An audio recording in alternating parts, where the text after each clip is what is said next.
খুলনার বয়রায় বিষাক্ত মদ পানে 4 জনের মৃত্যু হয়েছে প্রাথমিকভাবে ধারণা করছে পুলিশ। শনিবার বয়রার পূজাখোলা ইসলামিয়া কলেজ মোড়ে এই ঘটনা ঘটে। হাসপাতালে ভর্তি আরেকজনের অবস্থা আশঙ্কাজনক বলে জানিয়েছেন চিকিৎসক।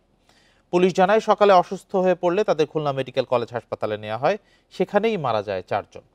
বিষাক্ত মদ পানে মৃত্যু হতে পারে বলে প্রাথমিকভাবে ধারণা করা হচ্ছে। ময়নাতদন্তের পরে বিষয়টি নিশ্চিত হওয়া যাবে বলে জানায় পুলিশ। দেখি শোয়া রয়েছে বুটোয়ে, কিন্তু মুখ দিয়ে গাঁজা উঠেছে, তখন আমরা নিয়ে গেছি হসপিটালে। শুনলাম যে এটা মানে একজন স্ট্রোক করছে আর একজন বলে গালাতে নিয়ে নালা আইছে, কি খাইছে তাই এরা কেউ বলতে পারে না। তারা মদ্যপানে হয়েছে না কি কোনো বিষক্রিয়া হয়েছে, এটা পোস্টমর্টম ছাড়া আমরা কিছুই বলতে পারবো না।